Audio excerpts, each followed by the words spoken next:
So we have been enslaved physically for hundreds of years, and that still exists today. It's just that the institutions have changed. So we have to be knowledgeable about that. And then we've also been enslaved mentally and chemically. So if they can control the chemicals that they put into the food, they can control what you are addicted to and what you want to eat. If they can control what you're addicted to, they control what you eat. If they control what you eat, they control the way that you think. If they control the way that you think, they control how you react and respond to certain situations. And so the revolution starts in the mind. And the reason I say that is because we have to change the way that we think about health and health care. It all starts in the mind. The revolution will not be televised. But it also starts in the kitchen, and it has to start with the women. I'm talking to the ladies right now. We have to get back to what we used to do. We were the doctors. We were the nurses. We are the nurturers of the family. When the baby gets sick, who does he come to? He comes to the mother. And I'm not talking about cooking the soul food, okay? We've been there, we've done that, we've been doing that, it ain't working.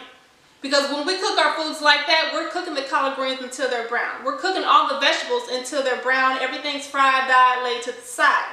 That's not what I'm talking about. I'm talking about eating more plant-based foods, eating foods that are going to give our bodies life and vitality, that are going to help us make it through the day, that aren't going to drain us and give us the itis after we eat it, which is exactly what soul food does. So ladies, we have to start educating ourselves. We have to become more conscious and aware of the things that we're putting into not only our bodies, but our families' bodies as well. I'm talking about growing and maturing and learning. You can either evolve or you can repeat the same sicknesses, illnesses, and diseases that are still running rampant throughout our families, throughout our communities. So we have to learn how to prepare our foods. We have to start eating more plant-based foods, eat the live foods that our body needs to live and thrive off of.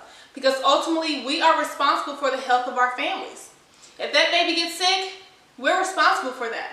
If that husband can't perform, guess what? We're responsible for that.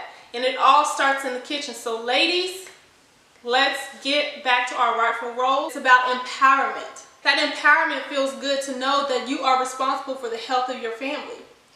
Let's get back to that empowerment. Let's empower ourselves, and let's empower our families and our communities, because that's what it's all about.